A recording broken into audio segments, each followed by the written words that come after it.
Shalom, shalom, boa tarde. É o dia 7 de TV do ano 5786, a contar da criação. É o dia 27 de dezembro do ano de 2025. É o calendário civil da Era Comum. É a tarde com a Torá, trazendo a paraxá da semana, né? Nessa semana aqui, né, hoje é o 7º dia da semana, o sagrado dia do Shabá.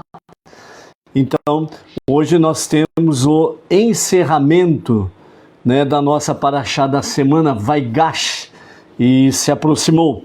Yehudá se aproxima do vice-rei. Hoje vamos completar 106 versículos estudados e com ele vamos completar 1449 versículos estudados neste novo ciclo, né, dos estudos de Torá. Tem som aí?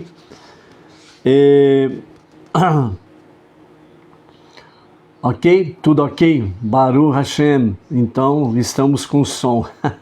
Baruch Hashem. Então, amados, hoje, com a graça de Hashem, nós vamos completar a nossa paraxá Vaigash, né?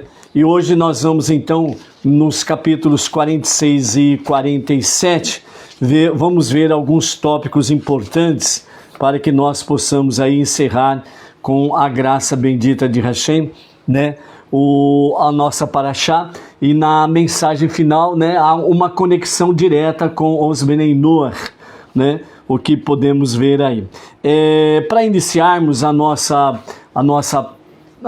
paraxá, né, a nossa aliá de hoje, nosso shiur, nós vamos aí principalmente focar dentro do capítulo 46, a partir do versículo 8, sobre a questão das 70 almas que desceram ao Egito.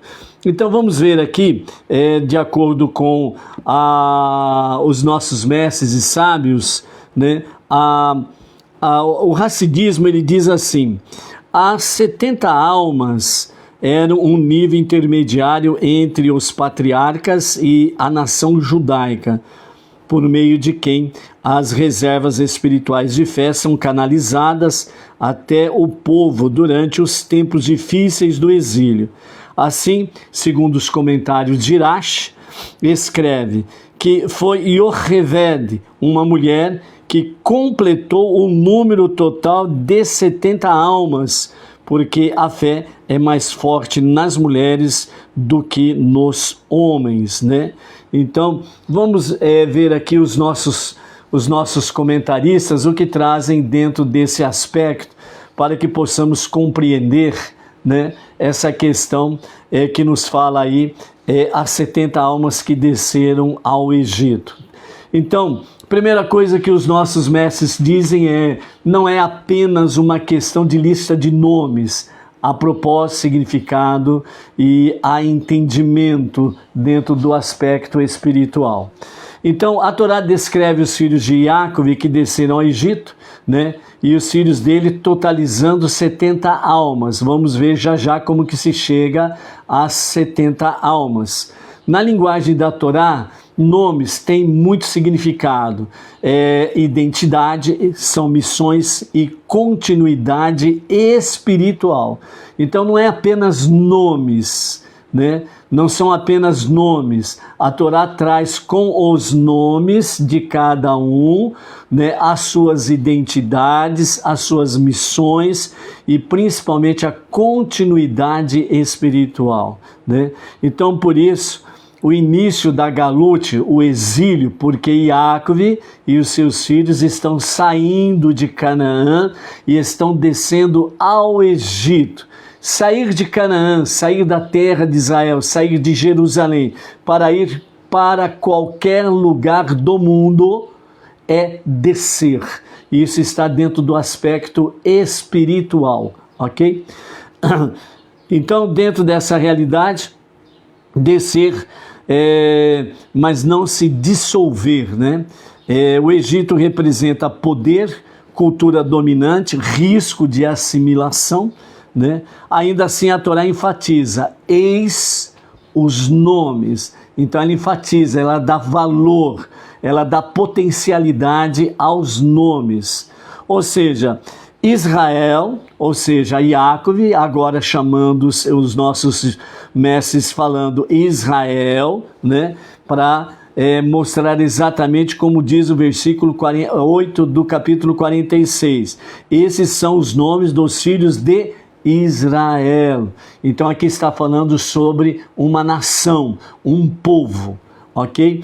Então, eis os nomes. Israel desce unido com identidade clara, como família e como povo. A Galute, o exílio, começa, mas já contém em si a semente da Geulá, certo? De família a nação que nós encontramos aqui. Até aqui, Yaakov é uma família. No Egito, essa família se transforma em Am Israel, ou povo de Israel.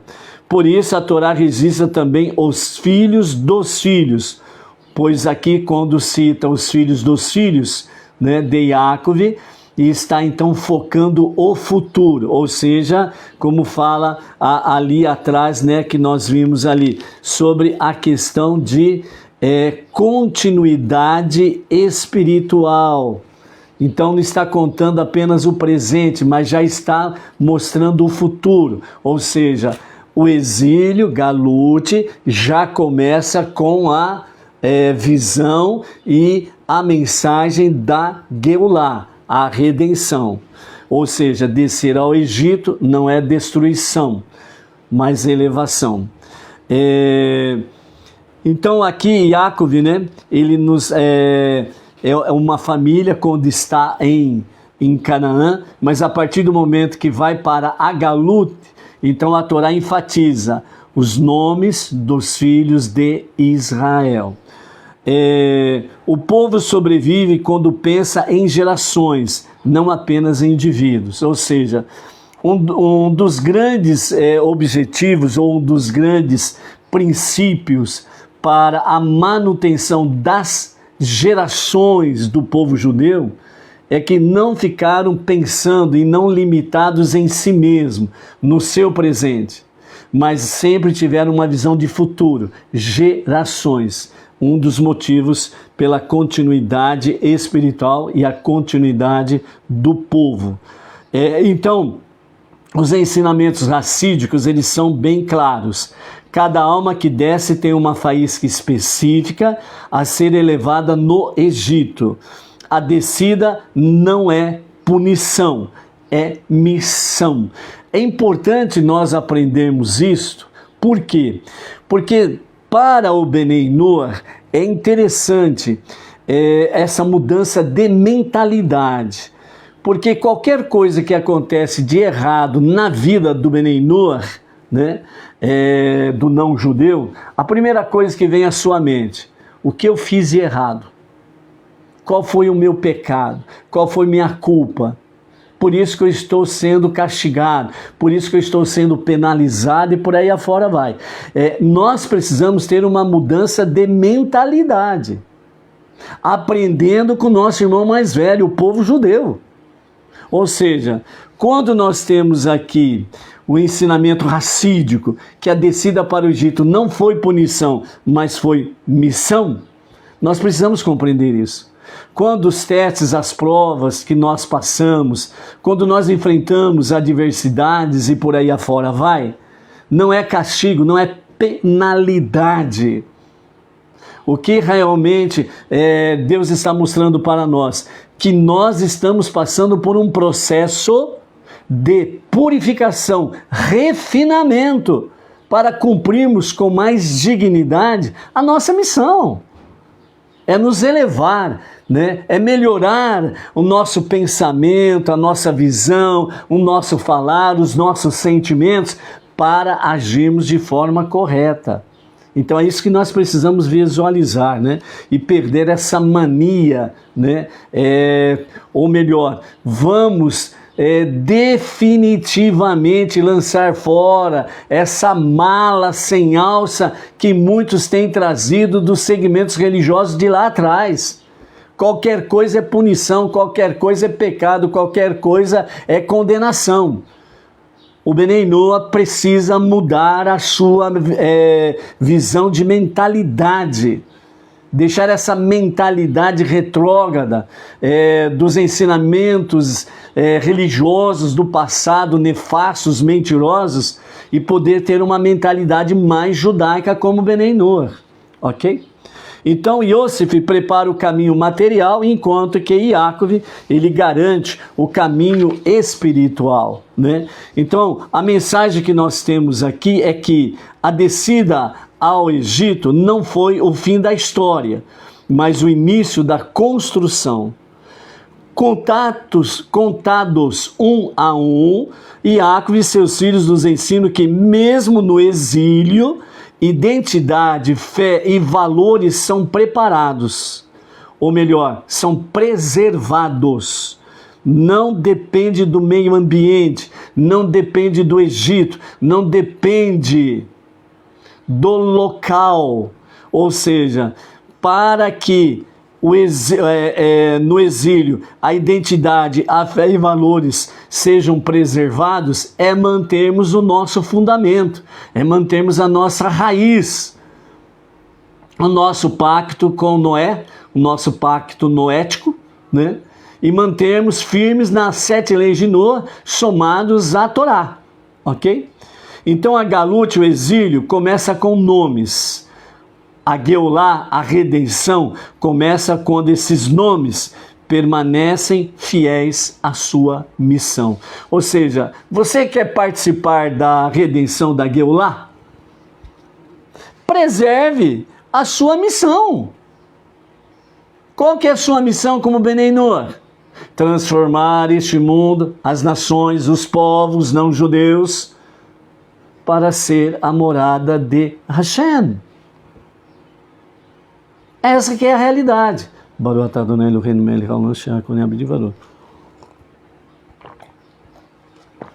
Muito calor.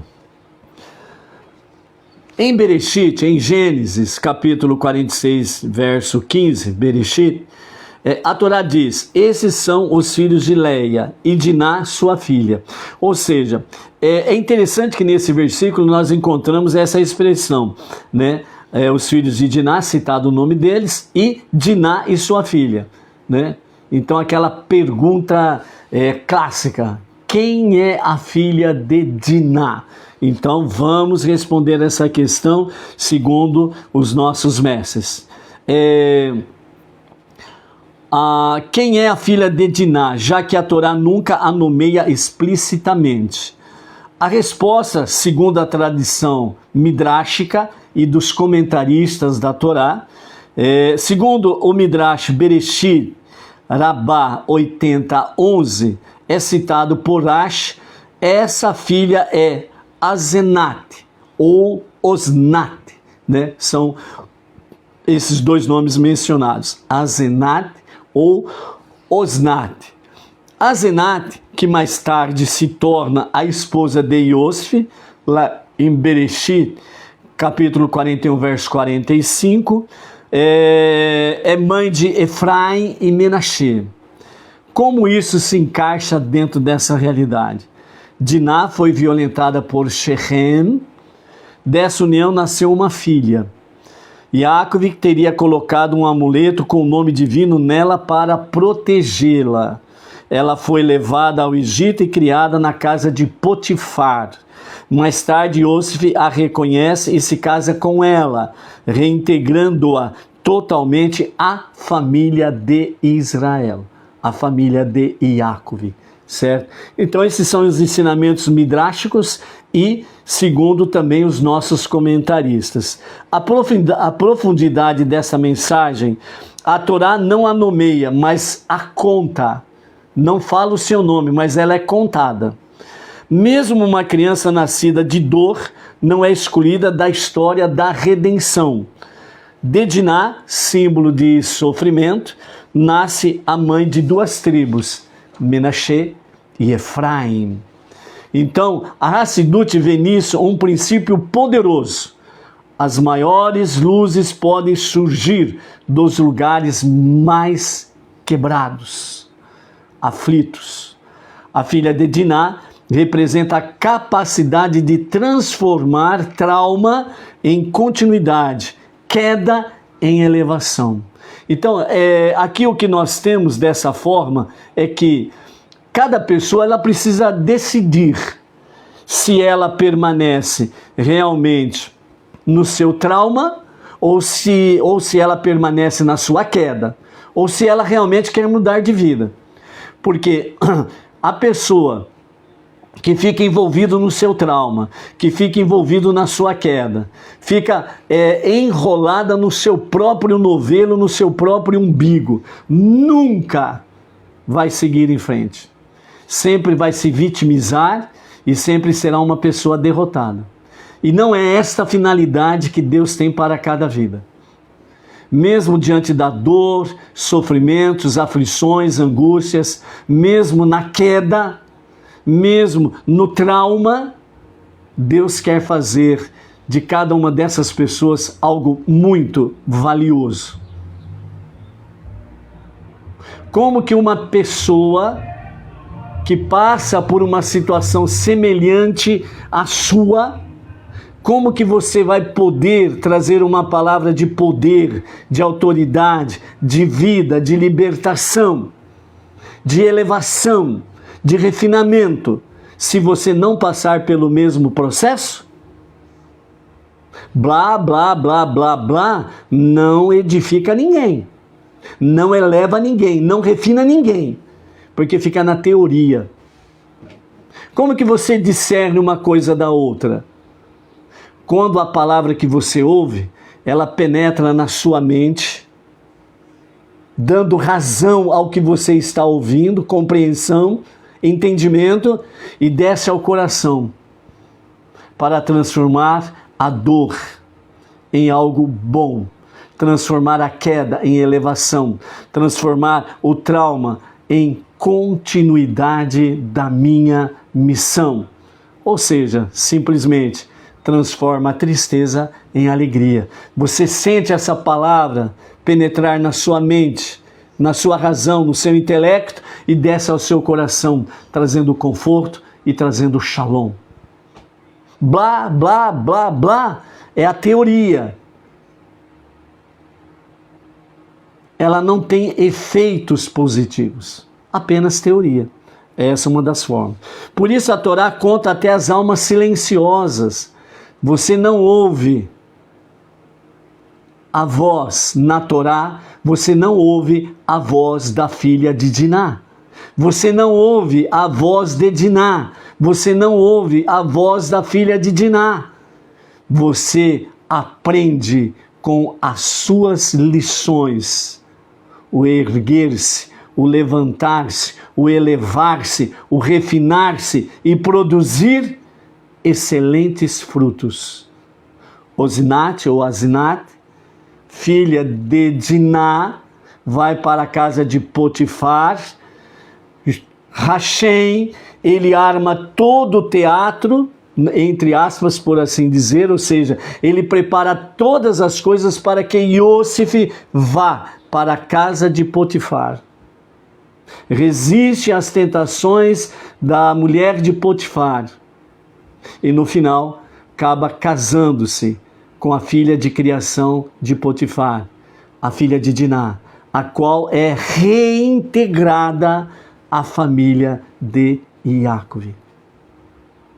Ou seja, nenhuma alma judia é perdida. Já pensou nisso? Por isso que nenhuma alma Beneinor pode ser perdida. Precisamos lutar com todas as armas para podermos levar esta luz, esta palavra, esse entendimento, essa compreensão, as 7 leis de Noa, a Torá, para que os Beneinor sejam cada vez mais refinados e restaurados ao pacto de Noa. Ok? Então, por isso, na dor de Diná nasce Asinat, e dela surgem tribos que sustentam Israel, Menashe e Efraim. Assim, a Geulá começa onde muitos pensariam que tudo terminou. Quem daria valor a Diná na atual conjuntura? Quem daria valor à filha de Diná que nasceu daquela violação? Por que você acha que, entre outros assuntos, não precisamos nem entrar em detalhes, que se por aí fala sobre a liberação do A-bor-to, o matar inocentes no ventre da mãe?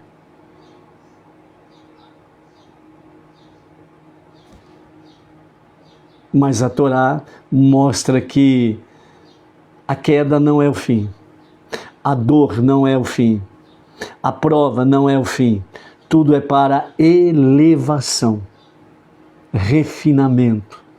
Lembrando de um detalhe simples, toda gravidez, lembre-se sempre disso, toda gravidez, o bebê que está sendo gerado, ele recebe todo o sangue e todos os nutrientes necessários da mãe, não do pai. Asnat recebeu tudo isso da sua mãe Diná, não de Shechem. Então, tudo que é Diná, Asnat, nasceu com tudo isso. Por isso, Hashem a recompensou, casando-se com Yosef.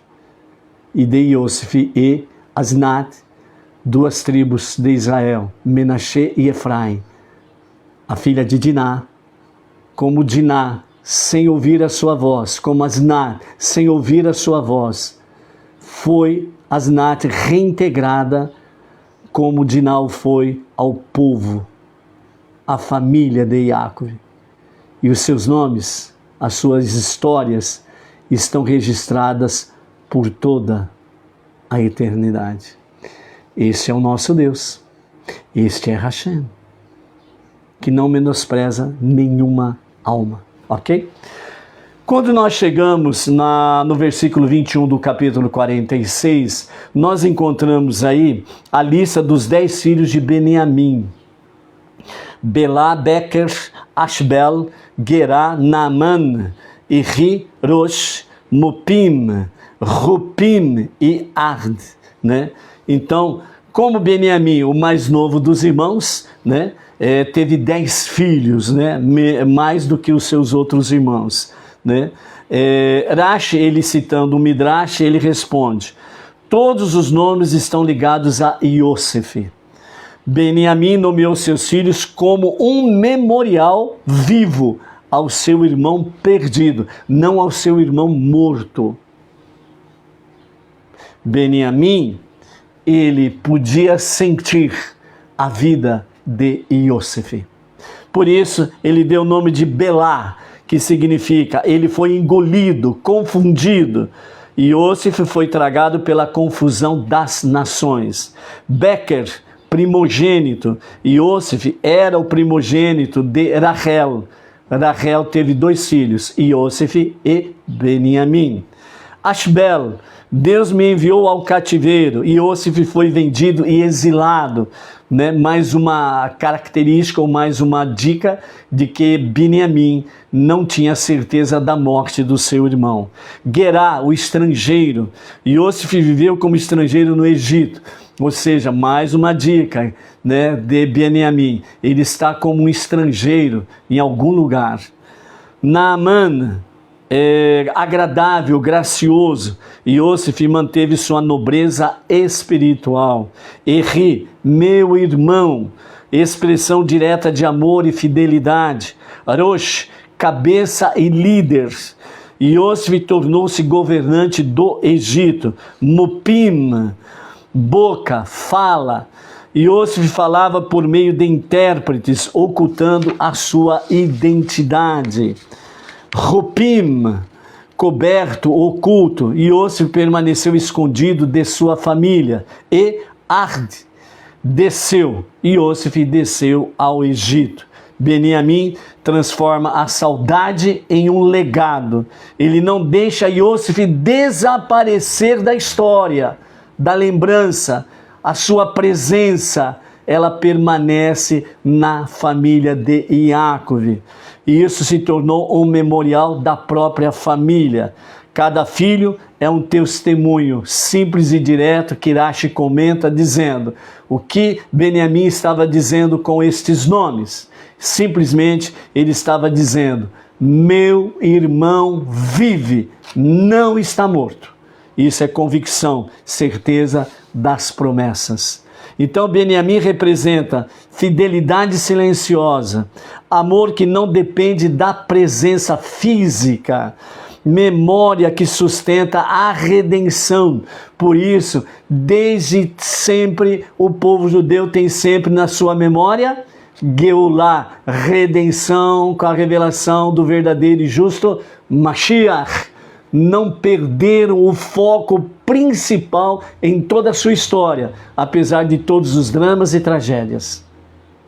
Geulah, redenção final. Então Yosef age no mundo, Beniamim guarda a essência no coração. Então essa conexão, né, antes de Yosef se revelar, Beniamim já revelou antes de Yosef se revelar. Ou seja, ele simplesmente disse: meu irmão vive. E todos os outros irmãos envolvidos na venda de Yosef se calaram, não questionaram Beniamim. E por que eles não questionaram Beniamim? Porque também eles sabiam que Yosef não estava morto. Que aquele disfarce que eles fizeram da túnica especial, do talit especial de Yosef, manchado com sangue de ovelha, eles sabiam que ele não estava morto, eles sabiam. Tanto é que eles formaram um pacto. Só vamos falar a verdade quando todos nós estivermos decididos juntos. Aí falaremos a verdade. Entendeu? Então, Beniamim nunca deixou Yosef partir. A memória, a presença de Yosef era uma realidade em cada nascimento de cada filho de Beniamim, bem como a vida de cada filho de Beniamim era sempre dessa forma. Por quê? Porque quando se chamava os filhos de Yosef, aliás, os filhos de Beniamim, né? Belá, Becher, Ashbel, Gerá, Naamã, Eri, Rosh, Mupim, Rupim e Ard. Imagine o que se passava na cabeça dos irmãos envolvidos na venda de Yosef. Eles sabiam que Beniamim, ele sentia a vida de seu irmão Yosef. Então, Beniamim não deixou com que o nome de Yosef se apagasse no meio da família. Assim, a redenção começa quando o amor permanece vivo, mesmo no silêncio. Foi o que Beniamim fez. A redenção, a Geulah, era uma realidade. Você só pode viver o seu futuro, você só poderá desfrutar do seu futuro dependendo daquilo que você vive hoje. Se o que você vive hoje, você coloca a sua visão, a sua vida como tragédia, como algo destrutivo, o seu futuro será tragédia e destruição. Se você coloca o seu presente e vive o seu presente na Geulah, na redenção, sabendo que a promessa de Hashem é real e verdadeira, que na Geulah todas as dores cessarão, todo mal cairá por terra e haverá pleno shalom, então você já vive o seu futuro agora. Porque apesar de todas as suas atribulações, você permanece com seu espírito em paz. O corpo pode estar quebrado, o corpo pode estar cheio de dores, mas você vive essa Geulah já, para poder desfrutá-la lá na frente. Ok? Então, quando nós temos aí, né, as 70 almas que desceram ao Egito, né, como que se chega a essas 70 almas aí, né?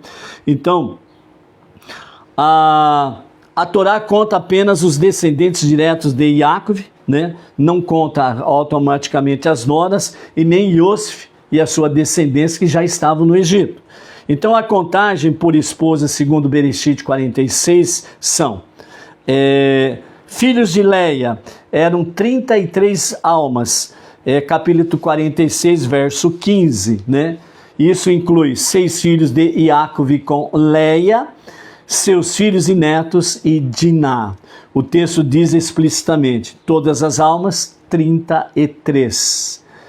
Alguns comentaristas explicam que esse número inclui Yocheved, que nasceu entre os muros, né, do Egito, né, mencionado, que nós vamos ver lá no próximo livro de Shemot, e outros entendem que a própria Diná completa a conta. A Torá, porém, declara o total como 33.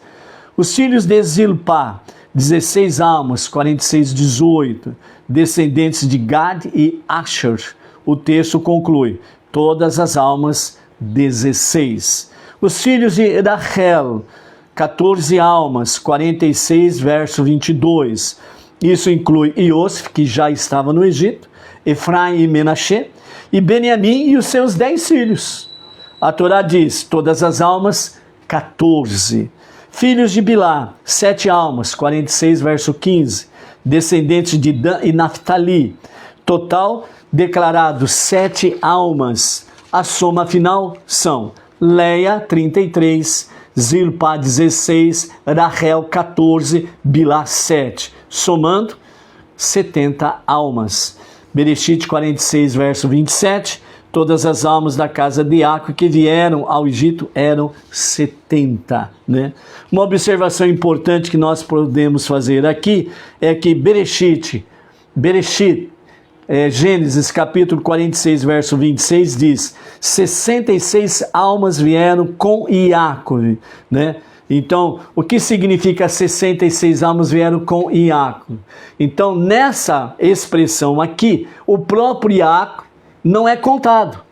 Assim como também Iosef não é contado, e nem os 2 filhos de Iosef. Ou seja, 66 mais Iacov, 67, mais Iosef, 68, mais Efraim e Menashe, 70.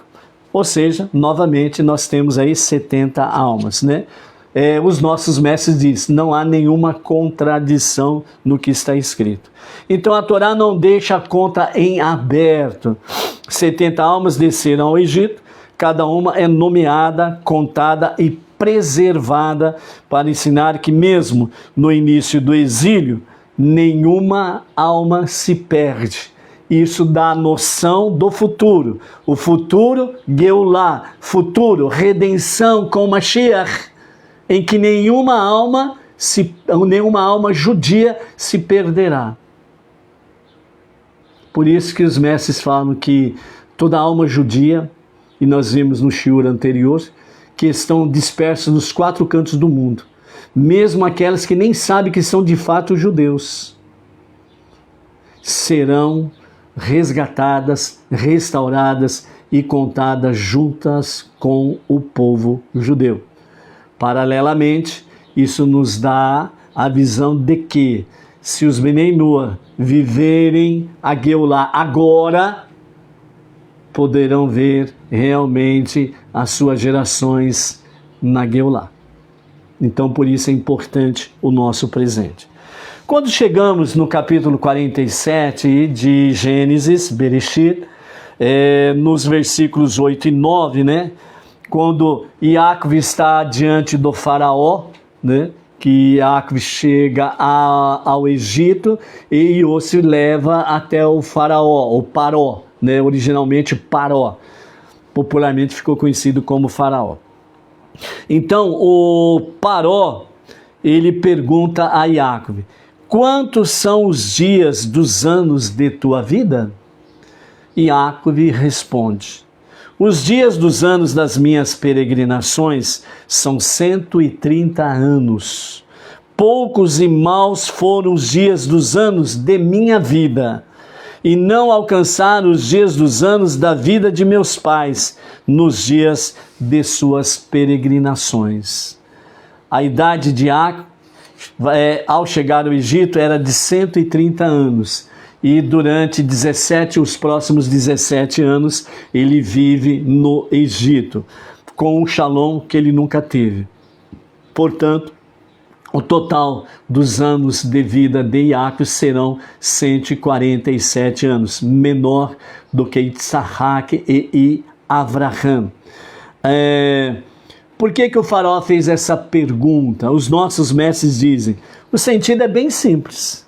Iacove aparentava ser muito idoso e sofrido para a sua idade.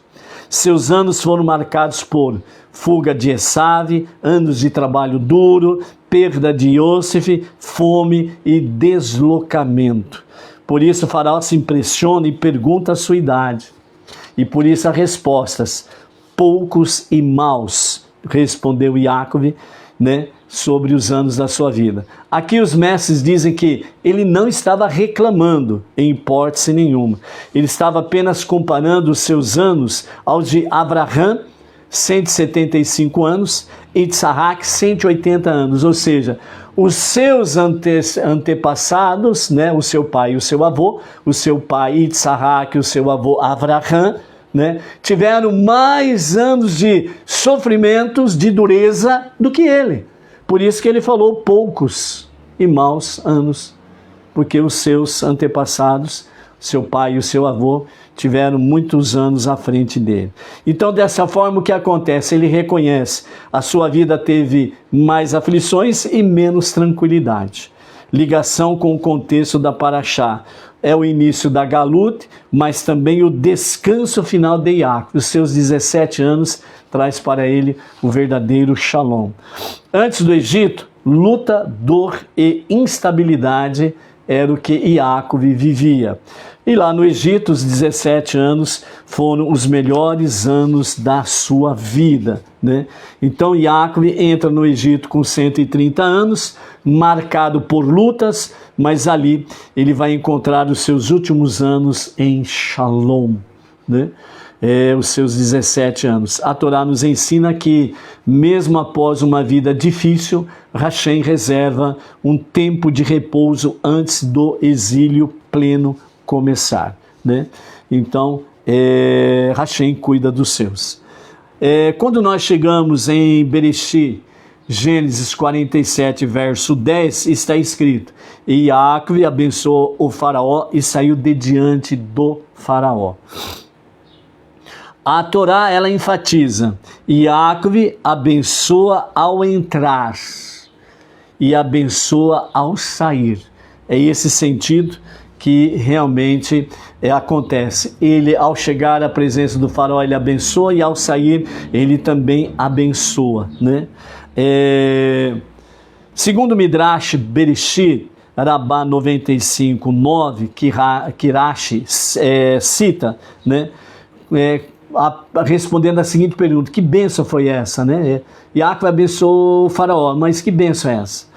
Então o Midrash explica que Iacove abençoou o faraó com o fim da fome, abundância para o Egito e estabilidade ao reino. E de fato, o que aconteceu logo em seguida, a fome deixa de ser mencionada com a mesma intensidade. Ou seja, nós vimos aí que, de fato, a fome era para ser de 70 anos, veio para 7 anos, aliás, a fome era para ser para 49 anos, porque a questão da vaca e das espigas são mencionadas 7 vezes, 7 vezes 7, 49, então os anos de fome seriam 49, mas devido ao Tzadik, Yosef veio para 7 anos, mas agora chega o Tzadik, de Tzadikim, o justo dos justos, Iacove, e ao abençoar o faraó, ele está abençoando o Egito, a terra do Egito, e por isso é o fim da fome, é abundância para o Egito e é estabilidade para o reino. O que era para ser 49 anos de fome veio para 7 anos, e o que era para ser para 7 anos veio simplesmente para 2 anos, Então, dessa forma, quem abençoa quem? O estrangeiro, o pastor e aparentemente frágil, Iacove é o portador da bênção, e Faraó, o rei do mundo, porque era o único reino poderoso que existia na época, é quem recebe a bênção. Isso mostra para nós o quê? Certo? a inversão lógica, politicamente falando. O poder material depende da fonte espiritual. Nem toda prosperidade material e financeira significa que há bênção espiritual. Mas a subsistência, a permanência da bênção material e financeira está agregada à bênção espiritual. Então, por isso, os nossos mestres falam, a melhor fonte para a prosperidade, para o sucesso, é a de Tzedakah. Quem pratica de Tzedakah tem a bênção divina. E ele pode, sim, ficar muito bem de vida, ou estabelecer a sua vida, pode ficar rico, pode ficar milionário. Depende realmente daquilo que Deus vê de você no amanhã. Porque se ele perceber que no amanhã você sendo rico vai se perder totalmente, né, vai se lambuzar todo, então ele deixa com que não te falte nada. Né, aquela subsistência realmente para você ter, entre aspas, o que comer e beber todo santo dia. E aquele que realmente Hashem vê que a riqueza não vai surtir efeito na sua vida destrutiva, ele dá riqueza e etc, para que ele possa mais e mais ainda realmente compartilhar das suas riquezas com Tzedakah. Essa é a realidade, ok? Então, por isso, o tzadik não se submete ao poder externo, ao poder político. Por isso que nós não precisamos ter medo nem temor do poder político. Ele é temporário. Mas aquele que está no poder, ele realmente clama por Deus, espera por Deus e busca a Deus e trazer realmente, mesmo que diante do momento, né, tais pessoas possam trazer uma visão de Deus meio de forma conturbada, mas mantenha um foco espiritual, há sim favor de Hashem em benefício destes governantes e do povo que ele governa. Caso contrário, como já está escrito, quando o justo governa, o povo se alegra. Quando o perverso governa, o povo lamenta e chora. E chora que o choro é livre. Ok? Então é isso daí. Logo em seguida ele sai, né? Yaakov sai da presença de diante do faraó. Então a Hassidut traz para nós. E saiu de diante do faraó. Não é apenas uma saída física, é uma saída espiritual. Yaakov entra no espaço do poder, injeta a santidade e não permanece sob sua influência. Ou seja, dessa forma Yaakov está mostrando, o poder espiritual entrou no poder político, trouxe a bênção e a visão de luz e espiritual. Automaticamente ele já se retira, certo? Porque ele não permanece sob o poder político. Então ele eleva o Egito sem se tornar, né? Eu escrevi aqui a palavra para ver se eu consigo falar. Ele eleva o Egito sem se egipcianizar. Palavrinha difícil. Vamos repetir. Ele eleva o Egito sem se egipcianizar. Ok, é isso daí, né? Ele abençoa e eleva o Egito, mas ele não vira um egípcio, ele continua sendo o Tzadik Yaakov, né? Isso é preparação para a Galut no futuro. Essa é a bênção que ele está fazendo para o Paró e para o Egito, mas não é simplesmente para o faraó e para o Egito. Ele já está antevendo uma proteção para o povo judeu que vai ficar como escravo lá na frente, né, no Egito. Uma proteção, ao mesmo tempo é uma bênção de proteção lá na frente. Yaakov estabelece então um princípio para os seus descendentes. É possível viver no exílio, influenciar o mundo e sair ileso do mundo, espiritualmente falando. para os Beneinua, esse é o grande desafio que nós temos por estarmos envolvidos no mundo secular, no mundo não judaico. Nós convivemos com a idolatria, a ilusão e a sedução deste mundo bem palpável no nosso dia a dia. É uma luta diária. É uma luta diária. Por isso, um certo rabino, né, de nome Yaakov Geranstadit, que abraçou a causa dos Beneinua, né, num dos seus ensinamentos ele diz, né, o Beneinua, ele tem uma vantagem, porque ele experimenta dos dois mundos, o mundo secular e o mundo espiritual. E isso é algo magnífico. Você, Beneinua, é magnífico, é especial. Ok? Então, é possível sim viver no exílio, influenciar o mundo e sair ileso espiritualmente. A bênção cria um escudo espiritual para o período que virá para o povo judeu de então, né? Nesse sentido. O faraó representa o poder do momento. O poder político é de momento, não é eterno. Por aí você tira uma base. Somente o reinado de Mashiach, que é o reinado de David Melech, o rei David, é eterno. O resto é tudo temporário. Então, por isso, não se assuste se um perverso está reinando ou se um justo está reinando. É temporário. Yaakov representa o poder eterno, não o poder político. Yaakov representa o poder eterno, que é o poder espiritual. Quando Yaakov abençoa, ele demonstra quem realmente sustenta a história. Não é o poder político, é o poder espiritual. Quem dá vida até as grandes civilizações não é o poder político, é o poder espiritual, sem sombra de dúvidas. Ok? Com licença aí, amado.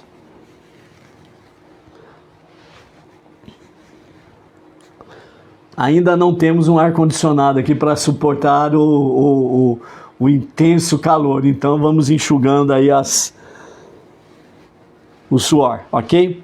Então, dessa forma, né, nós temos aí Yaakov abençoa o faraó para ensinar que a força espiritual não pede permissão ao poder material. O poder material que pede permissão para o espiritual. O espiritual não pede licença para o poder político. Por que vocês acham que vários poderes políticos do mundo procuraram o Rebbe? Eu sou o poder político, o Rebbe que vem a mim. Não, eles foram ao Rebbe. Pedir a bênção para o Rebbe, conselhos, pedir para ele realmente ajuda no discernimento, como conduzir o povo e os problemas do seu povo, da sua pátria. Entre eles, praticamente todos os primeiros ministros de Israel passaram pelo Rebbe. Até Benjamin Netanyahu passou pelo Rebbe. Entendeu? É o poder espiritual que permanece e não pede licença. Entendeu?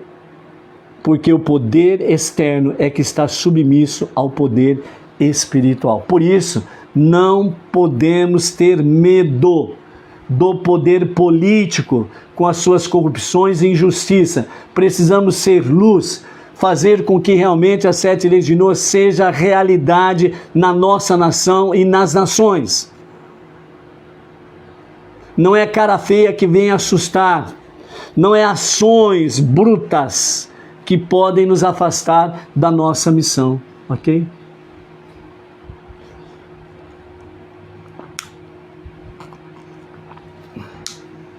Vamos lá.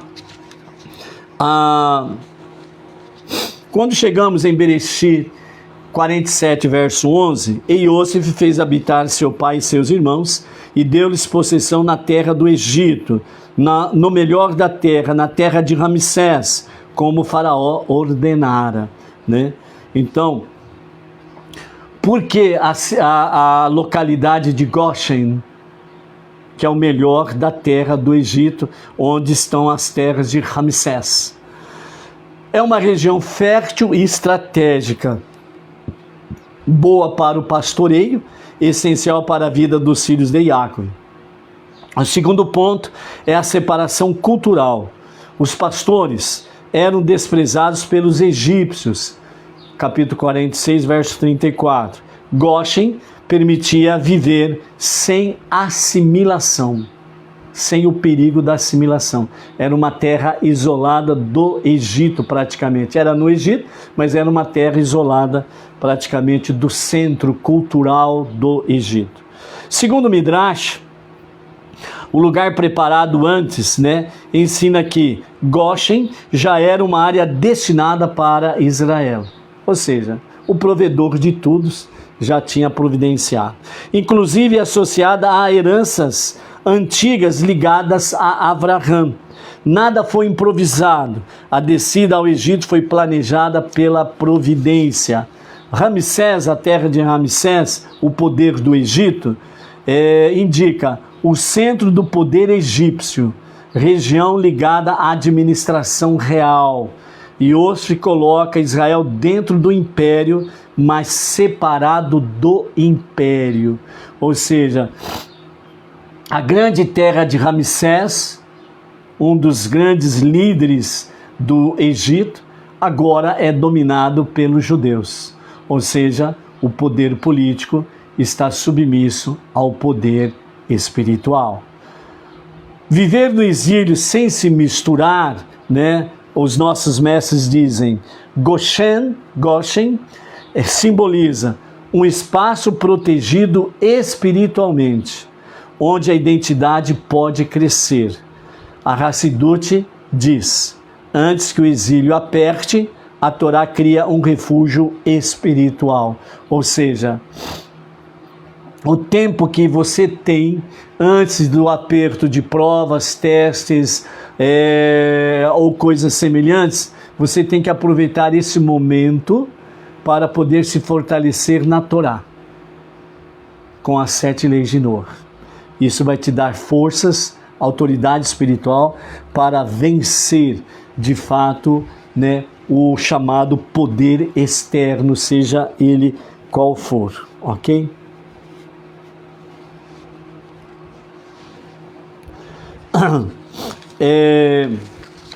Elevar o Egito de dentro. Israel não foi colocado fora do Egito, mas foi colocado dentro do Egito. Qual finalidade? Para refinar a terra, para extrair suas faíscas espirituais. Goshen é o coração isolado do exílio. O paradoxo que nós temos dentro dessa questão é que o exílio começa no melhor da terra. A redenção começa no ponto mais profundo da descida. De Goshen sairá o povo que verá o Sinai. Então vejam, os paradoxos que nós encontramos nessa realidade.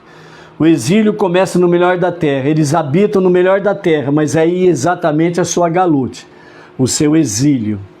E a redenção começa no ponto mais profundo da descida, que é o Egito, o lugar mais profundo, mais pecaminoso, nefasto, profano e companhia limitada.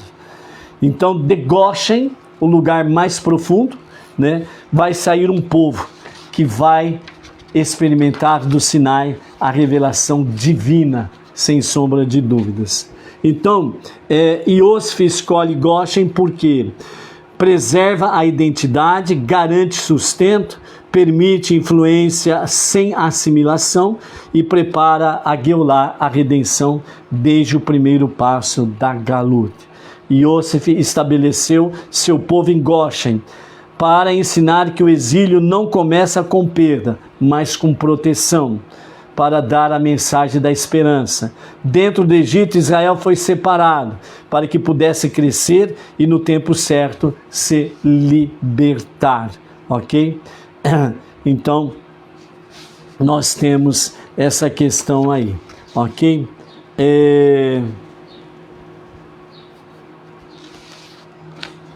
partindo para os finalmente, né?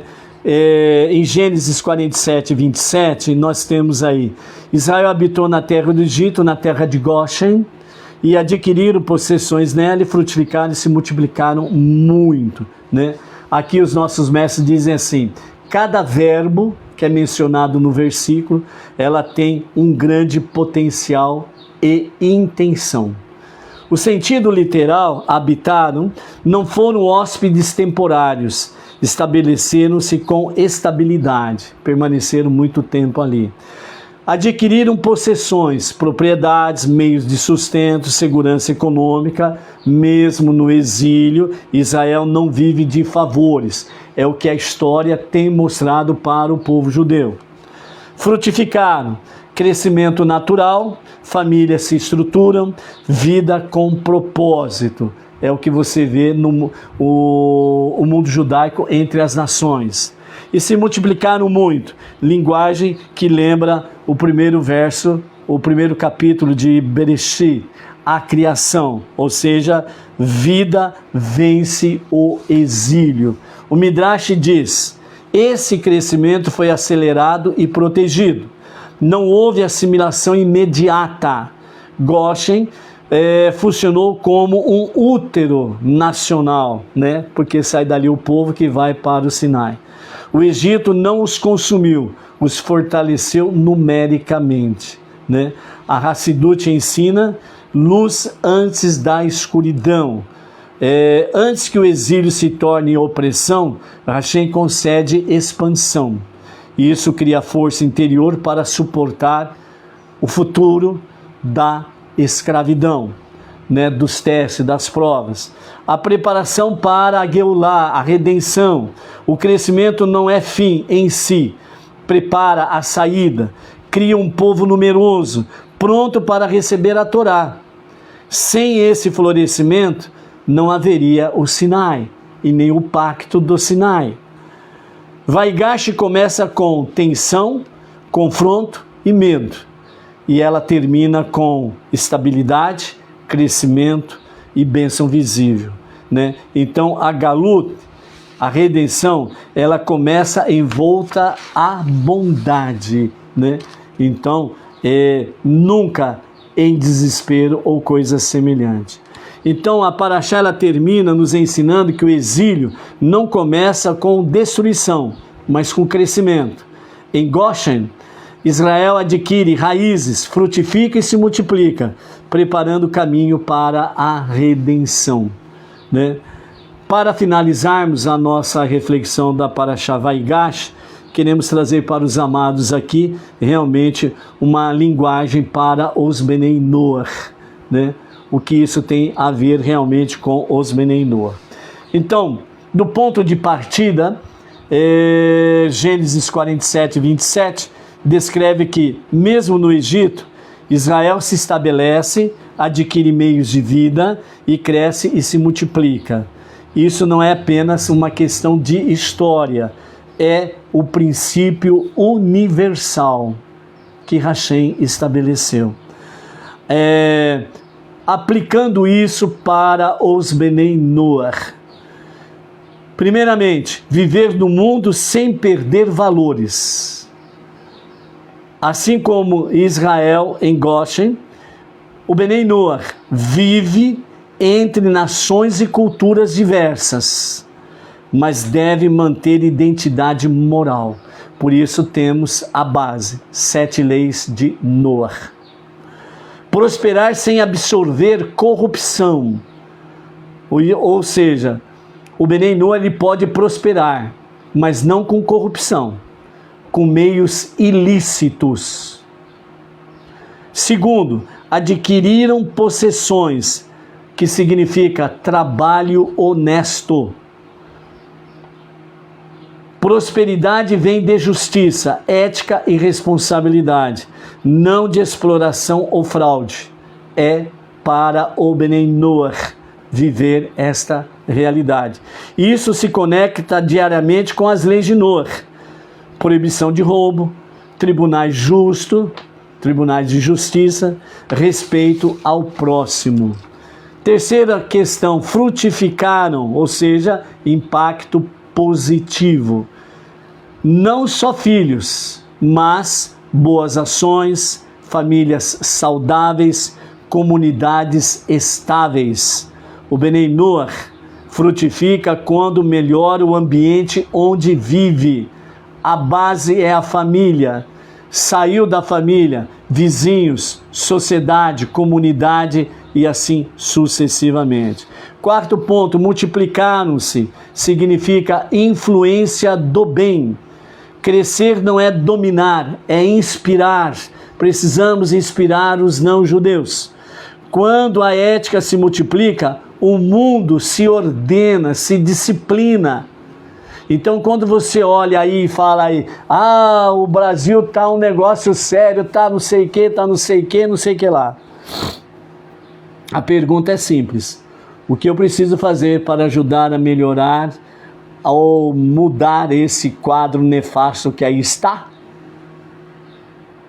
É você começar a praticar boas ações. Nas eleições escolher o menos pior, por assim dizer, né?